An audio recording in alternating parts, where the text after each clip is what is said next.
filosofía, doctrina política, reforma social o instrumento de Satanás? Sepa la verdad en Convicción Radio. Barbarie comunista, la herejía contra Dios. En Convicción Radio.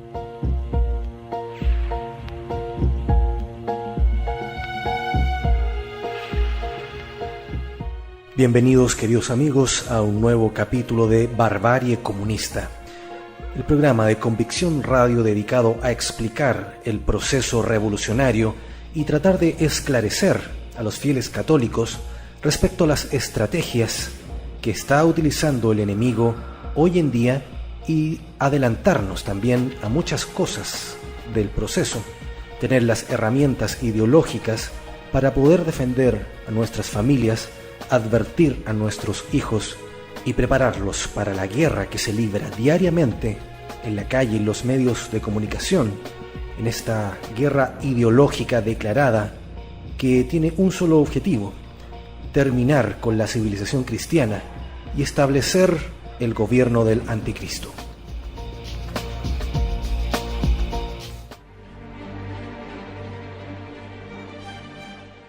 Hemos llegado a un punto bastante neurálgico, el estudio de la Escuela de Frankfurt.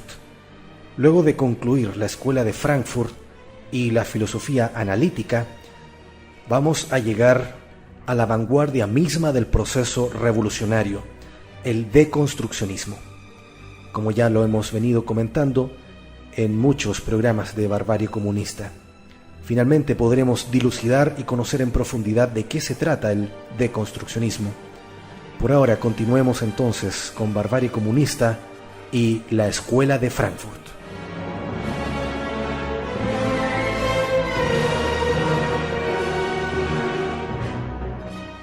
En medio de la interacción entre categorías idealistas, materialistas y existencialistas, e inserto en el proceso de renovación del marxismo occidental, en 1924 se creó, adherido a la Universidad de Frankfurt, el Instituto para el Nuevo Marxismo, el cual por razones estratégicas luego es denominado Instituto para la Investigación Social.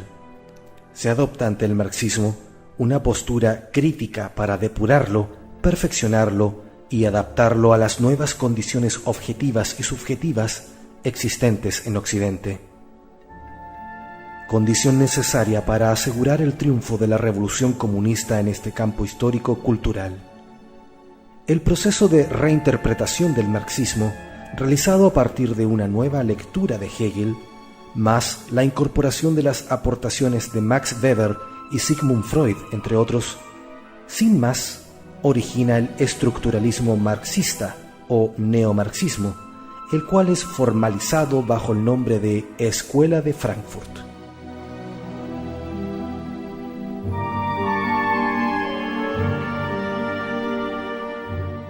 De esta forma, siguiendo a George Lukács, de modo decisivo, intervienen en el proceso de renovación y proyección del marxismo en el siglo XX Max Horkheimer, fallecido en 1973, Theodor Adorno, fallecido en 1969, Herbert Marcuse, fallecido en 1980, Erich Fromm, fallecido igualmente en 1980, Wilhelm Reich, fallecido en 1957, Louis Althusser, fallecido en 1990, y Jürgen Habermas, quien vive hasta nuestros días. Siendo su objetivo la investigación social para la intervención ideológica y transformación político-revolucionaria de la sociedad, la Escuela de Frankfurt formalmente se centra en problemas teóricos y en la metodología de las ciencias sociales. Así, imputando a la teoría tradicional la condición de racionalidad que corresponde a una mera contemplación desinteresada, separada de cualquier tipo de praxis que opera por derivación a partir de principios generales y últimos y que presupone tanto la relación de sujeto y objeto, de lo racional con lo real, como la adecuación entre concepto y cosa, los frankfurtianos criticaron las principales formas de la teoría clásica y configuran una teoría crítica.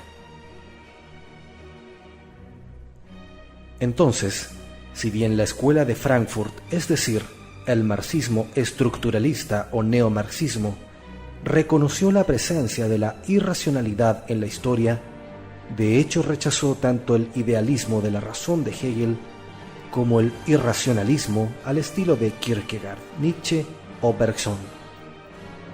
Se mantuvo firme en el recurso a los procedimientos racionales de acceso a la realidad, pero concibió una racionalidad crítica como saber racional que denuncia lo que hay de irracionalidad en la historia y en la sociedad. Rechazó asimismo las pretensiones del positivismo, incluyendo su forma más reciente como es el fenomenismo, de poder identificar el conocimiento con la ciencia, es decir, el cientificismo, y considerar a ésta como un conocimiento objetivo, es decir, al objetivismo.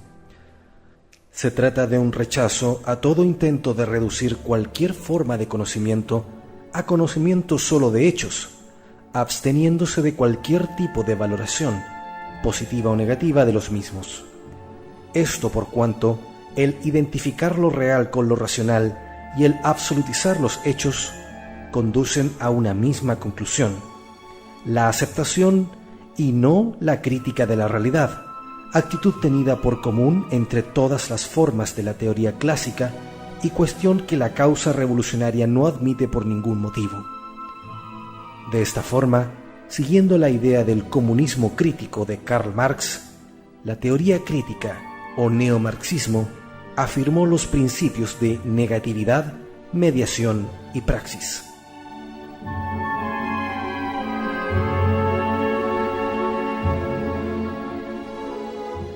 Theodor Adorno. Sin más, Theodor Adorno negó que fuera posible una total conceptualización de la realidad. Sostuvo, comillas, quien elija hoy por oficio el trabajo filosófico ha de renunciar desde el comienzo mismo a la ilusión de que sería posible aferrar la totalidad de lo real por la fuerza del pensamiento.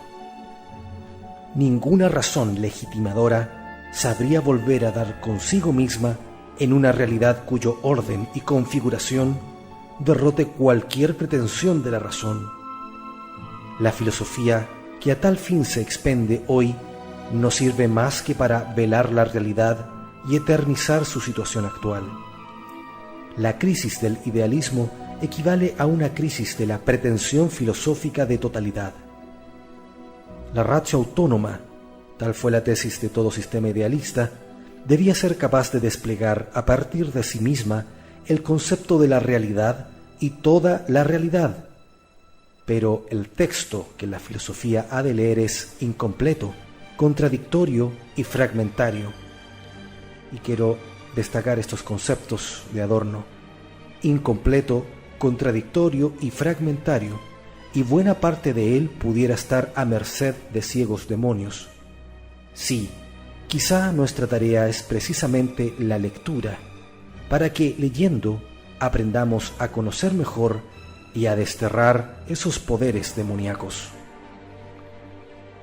Hegel incorporó en su dialéctica el elemento negativo, la contradicción, pero sólo para superarlo en la síntesis final, de tal manera que la identidad se recupera y la realidad queda justificada en cuanto que es racional.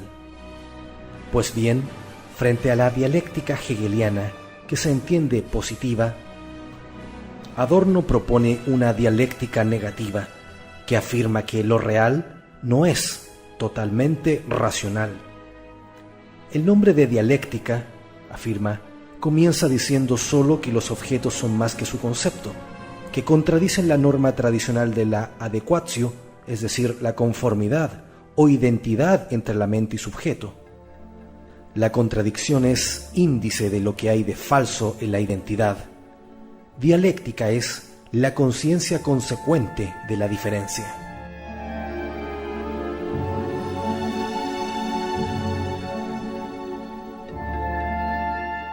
La dialéctica positiva, dice Adorno, no ha hecho más que interpretar el mundo y mutilarse a sí misma de pura resignación ante la realidad, con lo que se ha convertido en ideología.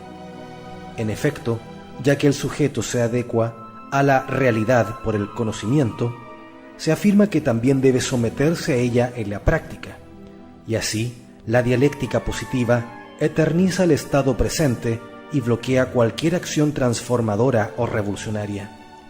En cambio, para la dialéctica negativa, la realidad social e histórica no es algo en absoluto racional, sino que requiere una profunda transformación racionalizadora.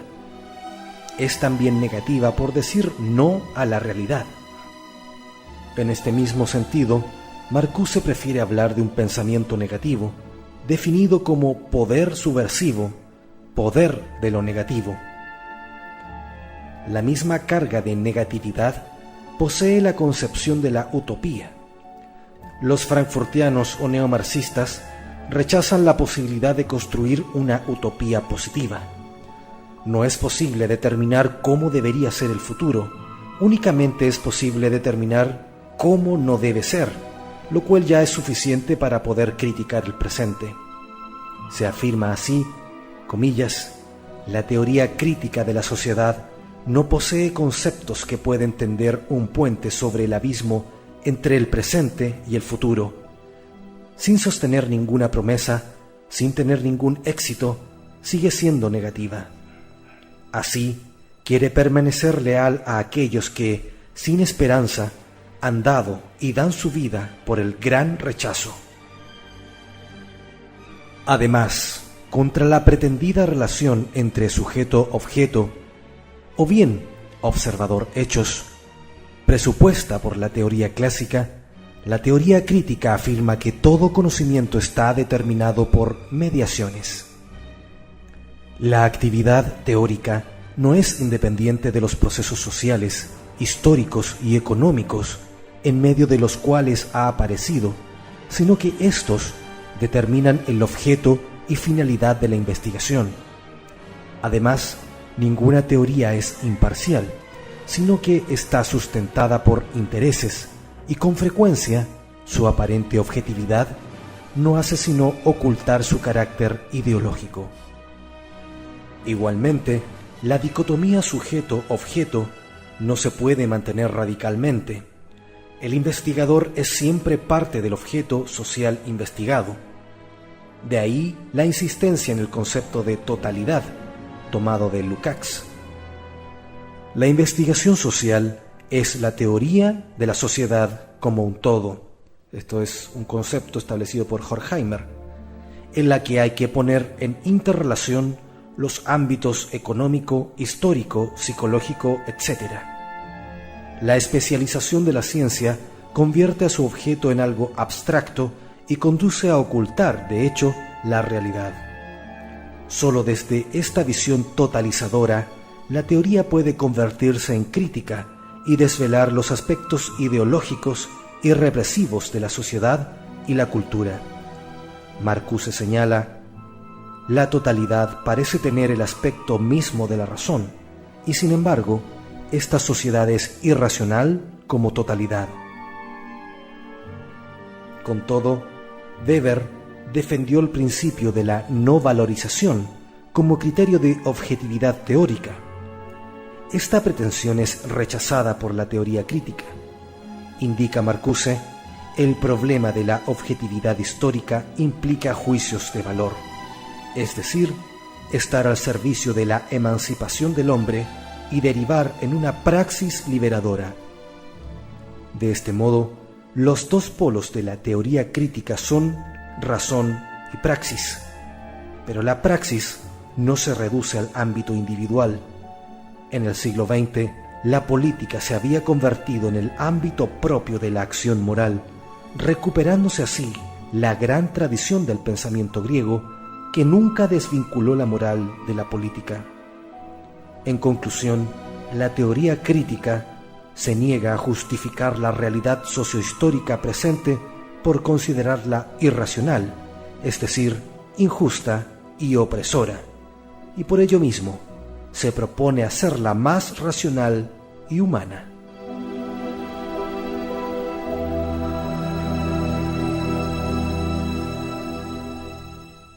Max Horkheimer y Theodor Adorno. La teoría crítica establece un fundamento filosófico esbozado por Max Horkheimer y Theodor Adorno en la obra conjunta Dialéctica de la Ilustración de 1947. Se investiga aquí por qué la humanidad, en lugar de entrar en un estado verdaderamente humano, desembocó en un nuevo género de barbarie. La respuesta se encuentra en el triunfo de una forma de racionalidad ya estudiada por Max Weber, que recibe diversas denominaciones: razón subjetiva o instrumental, según Horkheimer; subjetiva o identificadora, según Adorno; unidimensional, según Marcuse; instrumental o estratégica, según Habermas. Todo el proceso recibe el nombre de ilustración, término que engloba en realidad toda la historia de Occidente y no solo el siglo XVIII. Comillas. La ilustración, en el sentido más amplio de pensamiento en continuo progreso, ha perseguido siempre el objetivo de quitar el miedo a los hombres y convertirlos en amos. Afirmación radical y totalmente clarificadora. La historia de la Ilustración ha estado marcada, pues, por el esfuerzo del hombre por dominar la naturaleza, incluida su propia naturaleza. Por ello, los frankfurtianos piensan que el motor de la historia no ha sido la lucha de clases, según Marx, sino el conflicto hombre-naturaleza, enfrentados como sujeto-objeto. En ese esfuerzo, la humanidad ha otorgado la primacía absoluta a la razón subjetiva o instrumental, es decir, a una forma de racionalidad que sólo se refiere a la adecuación de los medios a los intereses subjetivos de la autoconservación, reduciéndose a ser una capacidad de calcular probabilidades. La razón subjetiva atiende exclusivamente a los medios y no a los fines. Estos últimos se consideran como indiferentes en sí mismos, y su elección no es racional, sino producto de predilecciones irracionales. Por eso, la razón subjetiva no es sino una razón instrumental. Se afirma que ésta es un instrumento para todas las empresas de la sociedad y ha renunciado a su tarea de juzgar los actos y el modo de vivir del hombre. De aquí partió la tragedia de la civilización. La razón, en lugar de liberar, ha conducido a la barbarie de la dominación universal de la naturaleza y del hombre. La naturaleza, también la humana, ha sido cosificada, es decir, degradada a pura materia. Hay que dominarla sin otro propósito que no sea precisamente el de dominarla. Dominar se convierte en un fin por sí mismo.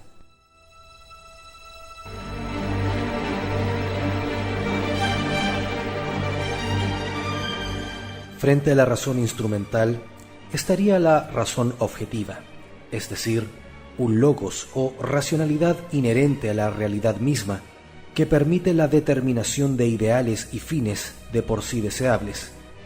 Pero esta es justamente la razón olvidada y reprimida por la Ilustración.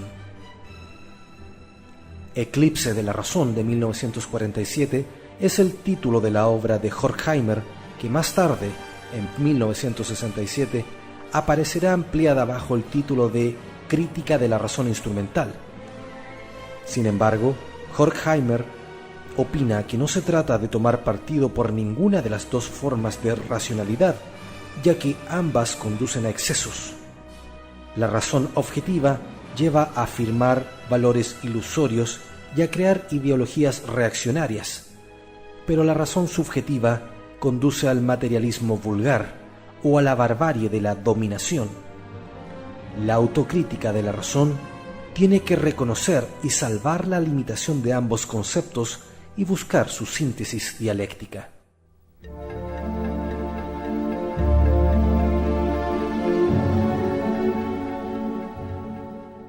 Si el motor de la historia es el conflicto entre el hombre y la naturaleza, y entre el hombre y su naturaleza misma, la consecuencia lógica es echar a andar al motor de la historia en este terreno, y fenómenos sociales como la proliferación del aborto basado en un cambio del concepto de ser humano, o la promoción de la homosexualidad en todas sus formas o de las depravaciones sexuales en todas sus formas como aspectos de normalidad que incluso pueden adquirir formas de familia alternativa, corresponden a elementos necesarios e imprescindibles para que el motor de la historia ande y se consiga el objetivo supremo, cual es la liberación del hombre, es decir, convertirse en amo.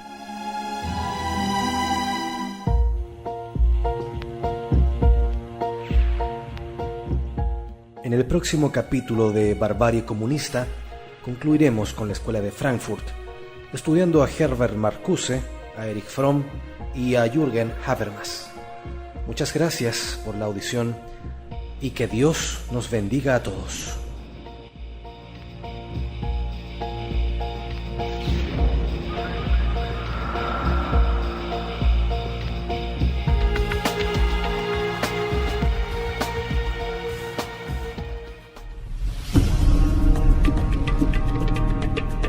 Filosofía, doctrina política, reforma social o instrumento de Satanás.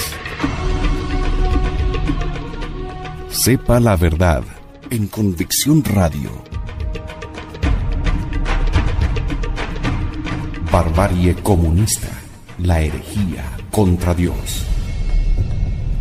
En Convicción Radio.